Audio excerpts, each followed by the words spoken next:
Hello दोस्तों, स्वागत है आप सभी का एक बार फिर से हमारे यूट्यूब चैनल में। आशा करते हैं आप लोग स्वस्थ होंगे, मस्त होंगे और अपने तैयारी में व्यस्त होंगे। मैं पंकज कुमार आपको मुगल काल के अंतर्गत जो हम लोग बेसिक सूर्यवंश पढ़ रहे हैं, सूर्यवंश के बारे में अगली क्लास लेके उपस्थित हूँ। आज हम लोग देखते हैं जो सूर्यवंश है, सूर्यवंश के बारे में अध्ययन कर चुके हैं। एक बार हम लोग फिर से देख लेते हैं कि सूर्यवंश का कार्यकाल कब से कब होता है। अगर सूर्यवंश के कार्यकाल की बात की जाए तो ये होता है 1540 से लेकर 1555 ईस्वी के बीच। ये कार्यकाल देखा जाए तो जो कह सकते हैं मुगल काल होता है। मुगल काल के बीच में जो जो हुमायूं होते हैं, हुमायूं का शासनकाल बीच में 15 वर्ष सत्ताच्युत हो जाने के बाद इस बीच में जो शेरशाह सूरी होते हैं, उन्होंने एक नए वंश की स्थापना करते हैं। वह वंश होता है सूर्यवंश होता है। सूर्यवंश का कार्यकाल कितना है? 1540 से 55 के। और शेरशाह सूरी की बात की जाए तो इनका कार्यकाल है 1540 से लेकर 1545 ईस्वी के बीच। ये सूर्यवंश का या शेरशाह सूरी का कार्यकाल होता है। और इसके बाद हम लोग कई कई महत्वपूर्ण बिंदुओं के बारे में अध्ययन कर चुके हैं। लेकिन एक बार हम लोग कल की क्लास को रिवीजन कर लेते हैं कि कल के क्लास में हमने क्या अध्ययन किया था। उसके बाद आज की क्लास को हम लोग शुरू करेंगे। क्लास को रिवीजन करने से एक फ़ायदा आपको ये होता है कि जो पिछला बिंदु या कह सकते हैं पिछला पॉइंट आपको भूल गया होगा या नहीं याद आ रहा होगा, तो आपको याद हो जाएगा, जिससे आपको आसानी होगी फिर आज की क्लास को आपको समझने में, उसके साथ समझने में आसानी होगी। जब आपकी क्लास जो पिछली रहेगी उससे आपके अंदर रोचकता आएगी तो आज की क्लास को आपको उसी तरह से एकदम इत्मीनान ढंग से पढ़ने में भी उत्सुकता होगी। चलिए हम लोग कल की क्लास की बात कीजिए तो कल की क्लास में हम लोग पढ़े थे कि चंदेरी का युद्ध कब कब हुआ था। बात की जाए तो चंदेरी का युद्ध होता 29 जनवरी 1528 ईस्वी। कब? 29 जनवरी 1528 ईस्वी के बीच होता है। किसके किसके बीच होता है? बाबर और मेदिनी राय के बीच होता है। इस युद्ध की बात की जाए तो जो शेरशाह सूरी होते हैं इस युद्ध में उपस्थित होते हैं। उन्होंने बाबर की तरफ से युद्ध में सम्मिलित होते हैं। युद्ध में सम्मिलित होने का एक ही उनका मकसद था कि वे चाहते थे कि मुगल काल के जो शासक होते हैं या मुगल काल की जो सैन्य रणनीति होती है कैसे होती है, उन्होंने सेना का संचालन कैसे करते हैं, उनकी युद्ध पद्धति कौन सी होती है, जो सैन्य तकनीकी होती है कौन कौन सी सैन्य तकनीक है, ऐसे तमाम रणनीतिक घटनाओं को जानने के लिए, रणनीतिक कैसे उनका सेनाओं का संचालन किया जाता है, ऐसे तमाम रणनीतियों को जानने के लिए वे उस युद्ध में सम्मिलित होते हैं। जब बाबर और मेदिनी राय के बीच युद्ध चलता है और अंत में परिणाम आता है कि मेदिनी राय पराजित होते हैं और बाबर विजयी होते हैं। जब युद्ध में कह सकते हैं बाबर विजयी होते हैं, विजयी होने के पश्चात जो शेरशाह सूरी होते हैं उन्होंने मुगल की सेवा से कह सकते हैं नौकरी छोड़ देते हैं। आप कह सकते हैं मुगल काल से वे कह सकते हैं जो दिल्ली के वहाँ मुगल काल के थे वहाँ से छोड़ के वे चले जाते हैं। कहाँ चले जाते हैं? जो दक्षिण बिहार के शासक होते हैं मोहम्मद शाह के यहाँ जाते हैं। 1508 ईस्वी में मोहम्मद शाह की मृत्यु हो जाती है। जो उनके पुत्र होते हैं वह दक्षिण बिहार के शासक होते हैं। जब उनको पता चलती है कि शेरशाह सूरी दक्षिण जब उनको पता चलता है कि जो शेरशाह सूरी होते हैं दक्षिण बिहार की तरफ प्रस्थान कर रहे हैं, तो वो इतना भयभीत हो जाता है कि उन्होंने जो मोहम्मद शाह के पुत्र होते हैं या उनके जो उत्तराधिकारी होते हैं वे राजधानी छोड़कर या कह सकते हैं दक्षिण बिहार को छोड़कर भाग जाते हैं इसलिए कि क्योंकि वे अपनी जान माल की वह अपने जान को बचाना चाहते थे। इस वजह से वे राजधानी या कह सकते हैं दक्षिण बिहार के राज्य को वैसे ही उसी परिस्थितियों में छोड़ के चले जाते हैं। उसी बाद जब ये जो चौसा कह सकते हैं चंदेरी का युद्ध होता है, चंदेरी के युद्ध में जो बाबर होते हैं, बाबर ने शेरशाह सूरी को इसी युद्ध में चालाक अफगान भी कहते हैं। क्या कहते हैं? चालाक अफगान कहते हैं। ये बिंदु याद रखिएगा। चालाक अफगान किस किस शासक को कहा था बाबर ने? वो थे शेरशाह सूरी थे। इसी के साथ उन्होंने जो जब कह सकते हैं चंदेरी का युद्ध चल रहा था, चंदेरी के युद्ध में शेरशाह सूरी ने एक प्रण करते हैं, अगर भाग्य मेरी सहायता की, क्या अगर भाग्य मेरी सहायता की और सौभाग्य मेरा मित्र रहा तो मैं मुगलों को यहाँ से या कह सकते हैं भारत से आसानी से निष्कासित कर दूंगा या भगा दूंगा। ये कथन था। उसके बाद जब उन्होंने दक्षिण बिहार पे जो होता है दक्षिण बिहार जो मोहम्मद शाह के पुत्र होते हैं उन्होंने छोड़ देते हैं वैसे, तो वहाँ की जब कह सकते हैं शासन सत्ता अपने हाथों में लेते हैं तो एक उपाधि धारण करते हुए होती है हजरत ए आला उपाधि धारण करते हैं। हजरत ए आला उपाधि धारण करते हैं। इसी के साथ साथ आपको बताया गया था कि जो दिल्ली सल्तनत में गुलाम वंश होता है, गुलाम वंश के एक शासक होते हैं, कह सकते हैं गुलाम वंश के संस्थापक जो होते हैं कुतुबुद्दीन ऐबक, हजरत ए आला की उपाधि उन्होंने भी इस जो हजरत ए आला उपाधि होती है जो शेरशाह सूरी धारण करते हैं, उसके पहले कुतुबुद्दीन ऐबक ने भी ये उपाधि धारण की थी। आपको ये बताया गया था। अगला बिंदु देखते हैं। उसके बाद जब चंदेरी का युद्ध हो जाता है उसके बाद उन्होंने चौसा का युद्ध होता है। चौसा के युद्ध की बात की जाए तो कब होता है? 26 जून 1539 ईस्वी को। 26 जून 1539 को ये होता है। शेरशाह सूरी और हुमायूं के बीच होता है। इस युद्ध में देखा जाए, इस युद्ध में बात की जाए तो जो हुमायूं होते हैं, हुमायूं पराजित हो जाते हैं, लेकिन वे उनका शासन या कह सकते हैं उनका जो सत्ता होता है उन्हीं के हाथों में रहता है। इस युद्ध में हुमायूं थोड़ा घायल हो जाते हैं, कह सकते हैं हुमायूं घायल हो जाते हैं। ये भिस्ती नामक जो सैनिक होता है वह उनकी मदद करता है, नदी पार करता है। उसके बाद कुछ देर के लिए वह शासक बनता है, लेकिन अंत में उसकी भी मृत्यु हो जाती है। और जो आखिरी है बिलग्राम या कन्नौज का युद्ध, कौन सा? बिलग्राम या कन्नौज का युद्ध होता है। कब होता है? 17 मई 1540 ईस्वी के बीच। इस युद्ध की बात की जाए, इस युद्ध में जो हुमायूं होते हैं, हुमायूं पराजित होते हैं और उस पर शेरशाह सूरी का अधिकार दिल्ली और आगरा क्षेत्र पर हो जाता है। इस प्रकार जब इनका अधिकार हो जाता है तो सूर्यवंश का उन्होंने स्थापना करते हैं, शेरशाह सूरी। ये आपको कल की कक्षा में बताया गया था। उसी के साथ साथ जब कन्नौज या बिलग्राम का युद्ध होता है, उसने जो शेरशाह सूरी होते हैं उन्होंने एक उपाधि धारण करते हैं। क्या उपाधि धारण करते हैं? सुल्तान ए आदिल। क्या उपाधि धारण करते हैं? सुल्तान ए आदिल उपाधि धारण करते हैं। ये आपको पिछली कक्षा में इतना आपको बता दिया गया था। आज हम लोग बात करेंगे जो शेरशाह सूरी होते हैं उनके प्रमुख युद्ध कौन से या प्रमुख आक्रमण कौन थे। अगला बिंदु लिखिए, सुल्तान शेरशाह सूरी के प्रमुख युद्ध। सुल्तान शेरशाह सूरी के प्रमुख आक्रमण।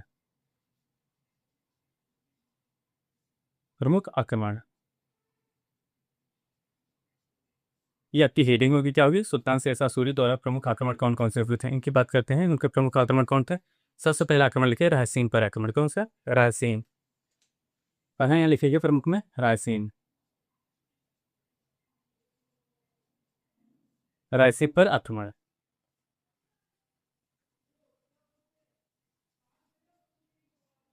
क्या होता है? रायसीन पर आक्रमण होता है। रायसीन पर आक्रमण कब की बात की जाए तो ये होता है 1543 ईस्वी में। कितना? 1543 ईस्वी में। 1543 में किन के बीच होता है? ये बात की जाए तो शेरशाह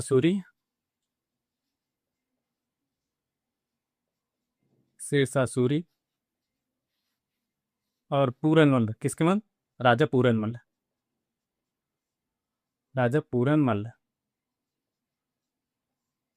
क्या होता है? ये युद्ध देखा जाए तो जो रायसीना के युद्ध होते हैं किन के बीच होता है? शेरशाह सूरी और राजा पूरनमल के बीच होता है। इस युद्ध की बात की जाए तो ये युद्ध काफी लंबे समय तक चलता है। लंबे समय के पश्चात इस युद्ध में जो होते हैं राजा पूरनमल ये पराजित होते हैं। क्या होते हैं? पराजित होते हैं और जो शेरशाह सूरी होते हैं ये विजयी होते हैं। क्या होते हैं? शेरशाह सूरी की विजय होती है और जो राजा पूरनमल होते हैं ये पराजित होते हैं। अब इस युद्ध के बारे में जान लेते हैं कि क्या आखिर इस युद्ध में कौन कौन सी घटनाएं घटी थी कि इस युद्ध में जो राजा पूरनमल होते हैं वे पराजित होते हैं जबकि शेरशाह सूरी विजय होते हैं। देखिए, पहले क्या होता था, जब कोई युद्ध होता था, युद्ध तुरंत कह सकते हैं कुछ ही दिनों के बाद निर्णायक कह सकते हैं मत या कह सकते हैं निर्णायक परिणाम नहीं आता था। इस युद्ध में जो पहले के युद्ध होते थे उसमें काफ़ी लंबे समय तक युद्ध चलता रहता था। जैसे जब इन्होंने जो शेरशाह सूरी होते हैं रायसीन के दुर्ग पे आक्रमण करते हैं। दुर्ग पे आक्रमण कई महीनों तक वे आक्रमण करने के पश्चात कह सकते हैं आक्रमण जब करते हैं एक किले को घेराबंदी करते हैं। घेराबंदी करने के पश्चात पहले क्या होता था, जो किला होता था किले में रसद सामग्री रखी जाती थी, उसके बाद जल की व्यवस्था रहती थी। ऐसा कह सकते हैं कि एक वहाँ पे ऐसा स्थान होता था जहाँ पे आपको खाने पीने की सभी व्यवस्थाएं उपस्थित रहती थी। जब कोई राजा या कह सकते हैं कोई अन्य शासक दूसरे राज्यों के किला पे आक्रमण करते थे, वे तब तक उस किले से नहीं निकलते थे जब तक कि उस किले से या कह सकते हैं उस शासक से वहाँ की रसद सामग्री न समाप्त हो जाए, या तो फिर जैसे कोई पानी के लिए या कह सकते हैं मीठे पानी के लिए कोई वहाँ से नदी गुजरी हो, उस नदी में अगर दूसरा जो शासक होता था जो आक्रमण करता था वहाँ से विष का या कह सकते हैं जहरीला पानी उनके यहाँ सप्लाई ना होती थी, तब तक वे उस किले से बाहर नहीं निकलते। जब तक वे किले से बाहर नहीं निकलेंगे तब तक वे पराजित कहलाएंगे नहीं। यही कार्य होता है राजा पूरनमल ने, जो उनका किला होता है वहाँ पे घेरते हैं। शेरशाह सूरी उन किलों को कई महीनों तक घेरे रखते हैं। घेरे रखने के पश्चात जब तक उसमें रसद सामग्री रहती थी वे खाना पीना करते थे या खाते पीते थे। लेकिन अंत में जब देखा जाए शेरशाह सूरी को लगा कि इस युद्ध ये कह सकते हैं युद्ध काफ़ी, ये कह सकते हैं इस किले को घेरे काफ़ी समय हो गया, या कह सकते हैं युद्ध काफ़ी लंबा समय चल रहा है, तो उसने एक रणनीति अपनाई है। कहा गया है जब युद्ध हो, युद्ध में छल बल कपट कोई भी रणनीति अपनाई जिससे आप उस युद्ध को जीत सकें। वही हाल करते हैं जो शेरशाह सूरी होते हैं। उन्होंने जब अपने बल से नहीं जीत पाए उस युद्ध को, जैसे कह सकते हैं कि जो शेरशाह सूरी का किला को जो रायसीन का किला होता है उसको नहीं भेद पाते हैं, तो वो अपना बल का परिचय दे रहे थे, नहीं भेद पाए। उसके पश्चात तक उन्होंने अपनी बुद्धि का प्रयोग करते हैं। बुद्धि का प्रयोग करते हैं जो शेरशाह सूरी होते हैं वे अफगान राज्य कह सकते हैं, अफगानों से संबंध होने के साथ साथ अफगान जब होते हैं उनका संबंध अफगान से होते हैं, तो जाहिर सी बात है जब अफगान है तो उनका धार्मिक जो होता है कह सकते हैं इस्लाम धर्म से संबंध होगा। उन्होंने जो इस्लाम धर्म से संबंध होगा तो उनकी जो पवित्र पुस्तक होती है, पवित्र पुस्तक जो कुरान होती है, उस पर हाथ रख के उन्होंने कसम खाया कि अगर राजा पूरनमल और उनके सहयोगी किला को पास कह सकते हैं किला को हमें समर्पित कर देते हैं, तो वे जो राजा पूरनमल हैं उनके सहयोगी हैं उनके साथ कुछ भी नहीं किए रहेंगे, या कह सकते हैं उनको कोई भी दंड नहीं दिया जाएगा। जब ये बात कह सकते हैं, ये जब बात हुए राजा पूरनमल सुनते हैं तो उन्होंने इस चीज़ को मान लेते हैं, ये कह सकते हैं इस बात को मान लेते हैं। मान लेने के पश्चात वे अपने जो शिविर होता है उसमें आगे अपने सहयोगियों के साथ। लेकिन जब सहयोगियों के साथ हुए बाहर आ जाते हैं तो एक सुबह जो होता है शेरशाह सूरी उनके ऊपर आक्रमण कर देते हैं। आक्रमण करने के पश्चात जो राजा पूरनमल होते हैं और उनके सहयोगी हों उनको मौत के घाट उतार देते हैं। ये होता है। उसी के पश्चात देखा जाए तो जब उन्होंने जो शेरशाह सूरी होते हैं जब कुरान पे गवाही या कह सकते हैं कुरान पे हाथ रख के कसम खा रहे थे तो उसमें दो उस समय दो लोग उपस्थित है, कह सकते हैं एक तो शेरशाह सूरी के सरदार होते हैं, दूसरे जो उनके शहजादे या कह सकते हैं उनके पुत्र होते हैं। सरदार की बात की जाए तो सरदार होते हैं कुतुब खां। कौन होते हैं? कुतुब खां होते हैं। और उनके पुत्र या शहजादे की बात की जाती है वो होते हैं आदिल खां। कौन होते हैं? आदिल खां। ये दो लोग उस समय उपस्थित थे जब उन्होंने कुरान पे कसम खाई थी, ये कुरान पे हाथ रख के कसम खाई थी। आपने अक्सर देखा होगा मूवियों में, जैसे जब कोई कोर्ट लगी होती है उसमें जज साहब उपस्थित होते हैं और ये जो एक तो अन्य जो लोग कह सकते हैं दो पक्षों के जो लोग होते हैं वो उपस्थित होते हैं। उसमें जो गवाह बुलाया जाता है, गवाह को गीता पे हाथ रख के कसम खिलाई जाएगी। आप गीता पे हाथ रख के कसम खाइए, जो कहेंगे सच के सिवा कुछ भी नहीं कहेंगे। वही हाल वही परिस्थिति कह सकते हैं, वही चीज़ें शेरशाह सूरी ने भी करते हैं। कुरान पे हाथ रखते हैं कि मैं जो भी कहते हैं कि मैं शेरशाह सूरी कुरान पे हाथ रख के कसम खाता हूँ कि अगर राय अगर राजा पूरनमल रायसीन का दुर्ग हमारे अधीन कर देते हैं तो मैं ना ही राजा पूरनमल को कुछ करेंगे ना ही उनके सहयोगी को कुछ करेंगे। ये शपथ उन्होंने जो आदिल खां होते हैं और कुतुब खां होते हैं उन दोनों के सामने लेते हैं। लेकिन वे युद्ध को जीतना चाहते थे। युद्ध में जीतने के लिए कोई भी रणनीति अपनाई जाए, चाहे छल हो चाहे बल हो चाहे जो भी रणनीति अपनाने हो, आपको उस युद्ध जीतने के लिए वो उन्होंने अपनाया। और इसी कह सकते हैं जो उन्होंने अपनी बुद्धि का उपयोग किया, इस युद्ध को उन्होंने कह सकते हैं इस किला को उन्होंने जीता। लेकिन उनके जीवन काल में यह कह सकते हैं उनके नाम पे एक ऐसा कृत करते हैं कि उनके जीवन काल में काला धब्बा लग जाता है। वह काला धब्बा होता है कि जो राजा पूरनमल होते हैं, राजा पूरनमल की एक छोटी सी पुत्री होती है। उस छोटी सी पुत्री को उन्होंने नहीं मारते हैं, न मारने के पश्चात उसको जो कह सकते हैं बाजारों में नाचने के लिए छोड़ देते हैं। क्या होता है? बाजारों में नाचने के लिए छोड़ देते हैं। यही कार्य जो होता है शेरशाह सूरी के ऊपर एक काला धब्बा के रूप में उद्धृत होता है, इतिहास में काले धब्बे के रूप में लिखा गया है। ये होता है जो रायसिंह कह सकते हैं रायसिंह पर आक्रमण के। चलिए इनके बारे में लिख लेते हैं, क्या क्या आपको जो जो बताया गया है वो बारी बारी से एक ही पॉइंट नोट डाउन करते चलते हैं। क्या बताया गया? जो इस रायसीना का जो दुर्ग होता है कई महीनों तक, पहली बात तो लिखिए कई महीनों तक, ये याद रखिए या तो फिर लिख लीजिए कई महीनों तक इसको घेरे रखा। क्या होता है? कई महीनों तक,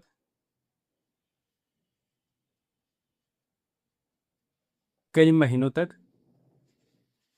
किला का किले का घेराबंदी, किले का घेराबंदी, घेराबंदी।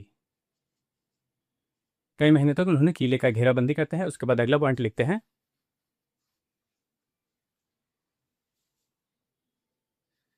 अगला पॉइंट होता है जब किले पे उन्होंने विजय नहीं प्राप्त करते हैं, विजय न कर रात एक चालाकी कह सकते हैं, उन्होंने एक चालाकी भरा रणनीति अपनाते हैं। क्या लिखे हैं? शेरशाह सूरी ने, शेरशाह सूरी चालाकी भरा रणनीति अपनाते हैं। रणनीति, वह रणनीति क्या होती है? उन्होंने कुरान पे कहा, यहाँ पे लिखे कुरान पर हाथ रख कर कसम खाते हैं, कसम खाते हैं। आखिर उन्होंने क्या कसम खाते हैं कि जब कुरान पे हाथ रख के क्या कसम खाते हैं? अगर यहाँ पे कामा लिखिए, अगर राजा पूरनमल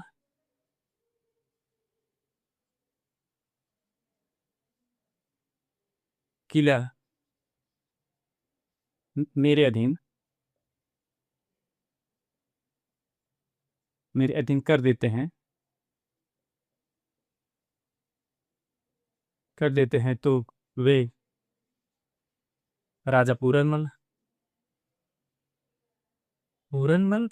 व उनके सहयोगियों व उनके सहयोगियों को कुछ नहीं करेंगे, कुछ नहीं करेंगे।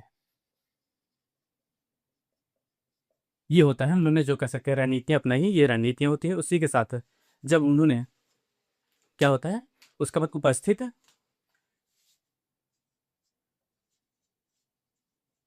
कुरान पर हाथ रखकर कसम खाई थी, कसम खाई। उपस्थित यहाँ लिखते हैं उपस्थित कौन थे उस समय?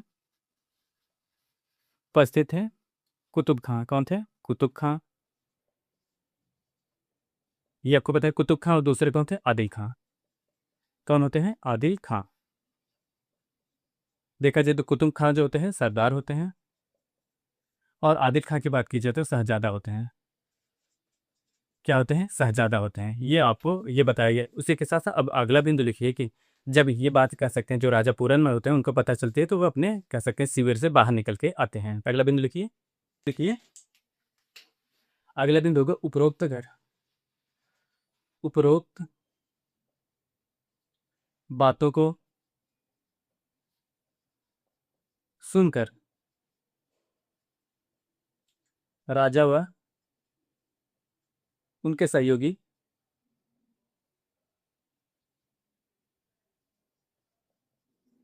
बाहर निकल आए, बाहर निकल आए। क्या होता है, जो जब उन्होंने, जो शेरशाह सूरी होते हैं, शेरशाह सूरी ने जो कुरान होता है, कुरान पे हाथ रख के कसम खाई। ये जब बातें सुन के जो राजा पूरनमल होते हैं सुनते हैं, तो वे बाहर निकल आते हैं। बाहर निकलने के पश्चात एक तरह से कह सकते हैं उन्होंने शेरशाह सूरी के सामने अपने आप को समर्पित कर देते हैं। क्या होता है? शेरशाह सूरी के सामने अपने आप को समर्पित कर देते हैं। लेकिन शेरशाह सूरी यहीं पे नहीं रुकते हैं। एक सुबह, अगले बंदे लिखिए, एक सुबह,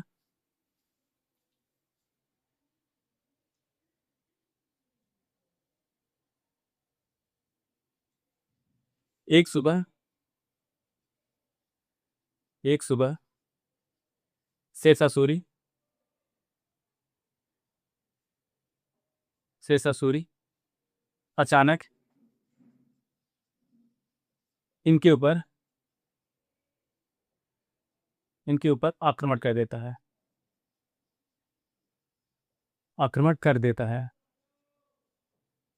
कर देता है। और राजा व उनके सगे संबंधियों को, उनके सगे संबंधियों को,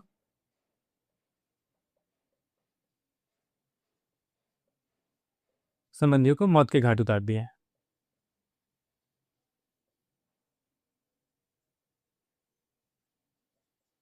उतार दिया। क्या होता है, इन्होंने देखा जाए तो यहाँ पे छल करते हैं। छल करने का क्या कारण होता है? छल जो होता है, उन्होंने ये करते हैं कि उन्होंने एक तरह तो कुरान पे हाथ रख के कसम खाते हैं कि हाँ हाँ आप बाहर निकल आइए, या कह सकते हैं आप हमें अपने आप को समर्पित कर दीजिए, मैं आपके साथ कुछ भी नहीं करूंगा। लेकिन उन्होंने दूसरी तरफ इसका छल कह सकते हैं या कपट उन लोगों के साथ, ये कह सकते हैं कपट करते हैं, ये करते हैं कि जब वे बाहर निकलते हैं तो अचानक उनके ऊपर आक्रमण कर देते हैं। आक्रमण करने के पश्चात उन्हें मौत के घाट उतार देते हैं।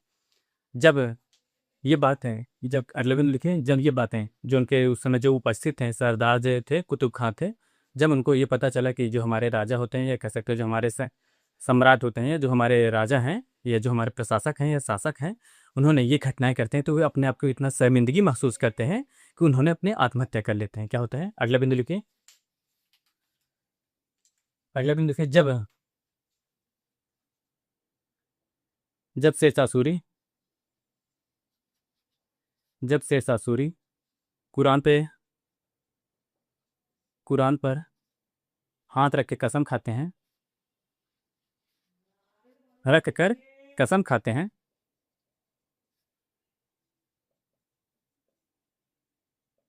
उस समय कुतुब खां उपस्थित है। उनके इस कार्य से, इस कार्य से वे, जो कुतुब खां होते हैं, इस कार्य से, जो शेरशाह सूरी के कार्य होते हैं, उनसे बहुत ही शर्मिंदगी महसूस करते हैं। क्या होता है? शर्मिन शर्मिंदगी महसूस करते हैं, शर्मिंदगी महसूस करते हैं और अंत में आत्महत्या कर लेते हैं, आत्महत्या कर लेते हैं। जो उनकी सेना कह सके, जो उनके सरदार होते हैं, इस बात को इतना अपमानित महसूस करते हैं कि हाँ ठीक है, हमारे सामने अगर कोई शासक या कह सकते हैं जो हमारे सम्राट हैं, हमारे सामने कुरान पे हाथ रख के कसम खाएं तो वो ऐसा कार्य नहीं करेंगे कि जिससे कि जो उनका साम्राज्य होता है उन पे कलंकित हो। लेकिन शेरशाह सूरी ने इस युद्ध को कह सकते हैं रायसीना के किला के जीतने के लिए उन्होंने हर हदें पार कर देते हैं। उन्होंने सबसे पहले अपने धर्म का अपमान करते हैं, धर्म का अपमान इस तरह करते हैं कि जो कुरान होता है उन पे हाथ रख के कसम खाते हैं कि मैं जो भी अगर राजा पूरनमल होते हैं वे अपना साम्राज्य हमारे सामने अधीन कर देते हैं तो मैं उनको कुछ भी नहीं करूंगा या उनके सहयोगियों को कुछ भी नहीं करूंगा। लेकिन उन्होंने आत्महत्या कर देते हैं उन दोनों का। इस तरह में अपने धर्म का अपमान करते हैं। और उस समय जब वो धर्म का अपमान करते हैं उस समय दो लोग उपस्थित हैं, जो राजा पूरनमल, राजा जो शेरशाह सूरी के कह सकते हैं सरदार होते हैं कुतुब खां, और जो उनके शहजादे होते हैं आदिल खां, ये दोनों उपस्थित होते हैं। लेकिन आदिल खां अपने आप को इतना शर्मिंदगी महसूस करते हैं कि उन्होंने अंत में आत्महत्या कर लेते हैं। ये बिंदु था। अगला बिंदु लिखते हैं, अगला बिंदु लिखते हैं, अगला बिंदु देखिए, राजा पूरनमल राजा पूरनमल की एक पुत्री को बाजार में नाचने के लिए छोड़ देते हैं। क्या होता है, बाजार में नाचने के लिए छोड़ देते हैं, छोड़ देते हैं। देखा जाए तो एक राजा के लिए ये सबसे बड़ा कह सकते हैं जो होता है कि एक सबसे बड़ा अपमानित होता है, या कह सकते हैं जो राजा होते हैं, राजा पूरनमल होते हैं, उनके लिए अपमान होता है। साथ ही साथ अगर ऐसा कोई शासक भी करता है तो उनके लिए भी ये उतना ही अपमानित होता है जिस तरह एक जो पराजित शासक होते हैं उनके तरफ। अगर जैसे आप किसी के यहाँ विजय कर लेते हैं, जो उनके राजा होते हैं, जो राजा के यहाँ आप विजय किए हैं, उनके जो सगे संबंधी होते हैं या राजा होते हैं, उनके साथ ऐसा कोई कृत्य न किया जाए जिससे जो हमारा समाज है या मानव समुदाय है उनके साथ अपमानित महसूस करें। उन्होंने ऐसा ऐसा ऐसा घिनौना कृत्य करते हैं कि जो उनकी छोटी पुत्री होती है उनको बाजार में नाचने के लिए छोड़ दिया जाता है। अभी तक ऐसा कोई भी इतिहासकार ऐसा कोई भी शासक नहीं होता जो ऐसे कृत्य कार्य करते हैं। यही कार्य जो उन्होंने अपने जो राजा पूरनमल की पुत्री को बाजार में नाचने के लिए छोड़ दिया जाता है, यही कार्य उनके लिए जीवन में उनके कलंक का साबित होते हैं, कलंक साबित होता है। अगला बिंदु लिखे, यह घटना शेरशाह सूरी के नाम पे काला धब्बा होती है। अगला घटना लिखे, जो ये होता है, यह घटना यह घटना शेरशाह सूरी के लिए शेरशाह सूरी के लिए शेरशाह सूरी के लिए काला धब्बा साबित होता है। क्या होता है, काला धब्बा साबित होता है। ये याद रखिएगा। आखिर जो शेरशाह सूरी होते हैं उनके जीवन में ऐसा उन्होंने कौन सा कार्य कर देते हैं कि जिसके इतिहासकारों ने उनके बारे में ऐसे घटनाओं या कह सकते हैं ऐसे काला धब्बा ऐसे शब्दों का इस्तेमाल किया गया। वह कौन सी घटना होते हैं, जो रायसीना के राजा होते हैं, राजा पूरनमल होते हैं, राजा पूरनमल की पुत्री जो होती है, छोटी पुत्री होती है, उसको उसको कह सकते हैं मृत्यु के घाट या कह सकते हैं मौत के घाट नहीं उतारते हैं, बल्कि उसको कह सकते हैं बाजार में नृत्य के लिए छोड़ देते हैं। यही जो होता है शेरशाह सूरी जो होते हैं उनके लिए काला धब्बा कहलाता है इतिहास में। हम लोग अगले बिंदु के बारे में बात करते हैं। जो अगले उन्होंने महत्वपूर्ण अगला युद्ध कौन सा होता है, अगले युद्ध की बात की जाए तो मारवाड़ का युद्ध होता है। कौन सा होता है, मारवाड़ का युद्ध होता है। मारवाड़ का युद्ध कब कब होता है, अगर इसकी बात की जाए तो मारवाड़ का युद्ध होता है 1544 ईस्वी में मारवाड़ का युद्ध होता है। और इस युद्ध में जो युद्ध होता है, मालदेव जो होते हैं, मालदेव वहाँ के शासक होते हैं, उनके बीच और शेरशाह सूरी के बीच होता है। परिणाम वही होता है। अभी तक देखा जाए तो जितने लगभग युद्ध होते हैं उसमें शेरशाह सूरी विजयी होते हैं। तो जो मारवाड़ का युद्ध होता है उसमें भी शेरशाह सूरी विजयी होते हैं। चलिए हम लोग अगला अगला जो आक्रमण है मारवाड़ का युद्ध के बारे में लिखते हैं। अगला आक्रमण कौन सा होता है, मारवाड़ पर आक्रमण। लिखिए अगला दूसरे क्या है, मारवाड़ पर आक्रमण। मारवाड़ पर आक्रमण। आखिर ये आक्रमण कब होता है, इसकी बात की जाए तो ये आक्रमण होता है 1544 ईस्वी में। कब, 1544 ईस्वी में। किन के बीच होता है, ये जो मारवाड़ के शासक होते हैं और शेर शेरशाह सूरी के बीच होता है। मारवाड़ के शासक कौन थे, मारवाड़ के शासक थे मालदेव। कौन, मालदेव। और दूसरी तरफ सुन सकते हैं शेरशाह सूरी। शेरशाह सूरी। अब इसकी बात जान लेते हैं। जो मारवाड़ होता है, मारवाड़ की राजधानी क्या होती है? मारवाड़ की राजधानी सुन होती है जोधपुर। कौन होती है? यहाँ पे राजधानी लिखिएगा। राजधानी कौन सी होती है? राजधानी होती है जोधपुर। क्या होती है? जोधपुर वहाँ की राजधानी होती है। कहाँ की? मारवाड़ की राजधानी जोधपुर होती है। अब आपको एक आइडिया लग गया होगा जो मारवाड़ क्षेत्र होता है कहाँ पे होता होगा। ये मारवाड़ क्षेत्र की बात की जाती है, राजस्थान राज्य में अवस्थित होता है। अब बात की जाए तो इस युद्ध का क्या परिणाम होता है? परिणाम जो पहले आ रहा था, जो शासक होते थे वे पराजित हो रहे थे। जो अफगान शासक थे, अफगान शासक जो शेरशाह सूरी होते थे, वे विजयी हो रहे थे। क्या सुनता? इसमें भी वही होता है, ये विजयी होते हैं, विजयी, और ये पराजित है, पराजित। देखा जाए तो जो मारवाड़ क्षेत्र होता है, मारवाड़ क्षेत्र की तरफ से दो जो योद्धा होते हैं, जैता एवं कुंभा एवं कुंपा। कौन? जैता एवं कुंपा जो होते हैं, दो ऐसे सरदार होते हैं जिन्होंने इस युद्ध के नेतृत्व का, इस युद्ध में नेतृत्व किया था। क्या कहता है? इस युद्ध, यहाँ लिखिए, मारवाड़ की तरफ, मारवाड़ की तरफ से, मारवाड़ की तरफ से, मारवाड़ की तरफ से, मारवाड़ की तरफ से क्या होता है? मारवाड़ की तरफ से कौन कौन? जैता एवं कुप्पा। कौन होता है? जैता, जैता एवं कुप्पा। कौन होते हैं? जैता एवं कुप्पा नेतृत्व करते हैं, नेतृत्व करते हैं। इस युद्ध का नेतृत्व कौन करता है? मारवाड़ की तरफ से। मारवाड़ की तरफ से देखा जाए तो जो सम्मानित सरदार होते थे, जैता एवं कुप्पा ने इसका नेतृत्व करते हैं। लेकिन नेतृत्व करने के पश्चात भी इस युद्ध का परिणाम आता है कि जो मारवाड़ के शासक होते हैं वो पराजित होते हैं, और जो शेरशाह सूरी होते हैं वे विजय होते हैं। इस प्रकार देखा जाए तो इसमें जो महत्वपूर्ण बिंदु, अब इसके बाद आएंगे, महत्वपूर्ण बिंदु होते हैं। जो शेरशाह सूरी होते हैं उन्होंने ठानते हैं, या कह सकते हैं शेरशाह सूरी को लगता है कि राजपूत शौर्य के, उन्होंने, जो शेरशाह सूरी होते हैं राजपूत के शौर्यों से प्रभावित होते हैं। अगला बिंदु पे लिखें, राजपूत के इस युद्ध में राजपूत के शौर्यों से, राजपूत के शौर्यों से, शौर्य से प्रभावित होते हैं, शौर्य से शेरशाह सूरी प्रभावित होते हैं, शेरशाह प्रभावित होते हैं। प्रभावित कैसे होते हैं ये जानिए। देखिए, इसमें शासक, जो सैनिक होते हैं उनके सैनिक इतना कुशल होते हैं, या कह सकते हैं इतना महत्वपूर्ण होते हैं कि उन्होंने अपने साम्राज्य के लिए जान न्यौछावर, या कह सकते हैं मार काट के लिए, या कह सकते मार काट के लिए भी, या कह सकते हैं मरने मिटने के लिए भी हर समय तत्पर रहते थे। इसी वजह से वे राजपूत जो होते हैं उनके इस शौर्य को देख के जो शेरशाह सूरी होते हैं वह, कह सकते हैं, बहुत ही प्रभावित होते हैं। किस वजह से? वह अपने साम्राज्य के लिए, कह सकते हैं अपने आन मान के लिए, वो हर समय तत्पर रहते हैं कि चाहे जो भी, चाहे जितने भी शासक हो, उनके उनसे साथ आक्रमण करने के लिए तत्पर रहेंगे। इसी वजह से इनके यही गुण को देख के जो शेरशाह सूरी होते हैं उनसे, कह सकते हैं जो राजपूत शासक होते हैं उनसे बहुत प्रभावित होता है। आज इतना प्रभावित होते हैं, इतना प्रभावित होने के पश्चात उनके कहते हैं कि, कहते हैं, वे कहते हैं कि मुट्ठी भर बाजरे के लिए, मुट्ठी भर बाजरे के लिए मैं हिंदुस्तान के साम्राज्य को खो देता। क्या होता? प्राय खो चुका था।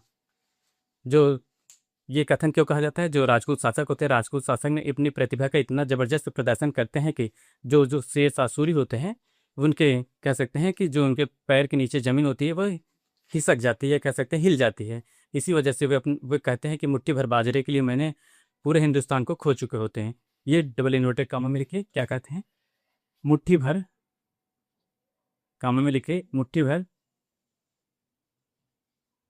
मुट्ठी भर बाजरे के लिए, बाजरे के लिए,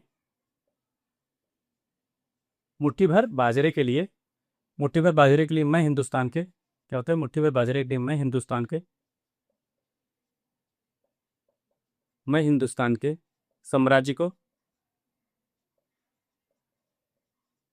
साम्राज्य को, मुट्ठी भर बाजरे के लिए मैं हिंदुस्तान के साम्राज्य को प्राय खो चुका होता। क्या होता है? प्राय खो चुका होता,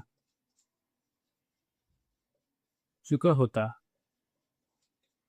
यहाँ डबल इन्वर्टेड कामा बंद रखी गई। ये कथन क्यों कहा जाता है? देखा जाए तो जो राजस्थान का क्षेत्र की बात की जाए तो, उसके भौगोलिक क्षेत्र की बात की जाए तो वहाँ पे वर्षा कम होती है। वर्षा कम होने के बाद अगर कोई राजा, ये कह सकते हैं कोई शासक है, अगर मारवाड़ क्षेत्र पे आक्रमण करता है, आक्रमण करने के पश्चात अगर वहाँ जीत जाता है, जीतने के पश्चात वहाँ पे ज़्यादा से ज़्यादा, ये कह सकते हैं लगान कैसे होते हैं उनको, लगान, लगान जो वसूलेगा लगान होता है, जैसे आपकी उत्पादकता जो होती है उससे आपको लगान उत्पादन किया या लगान लगाया जाता है।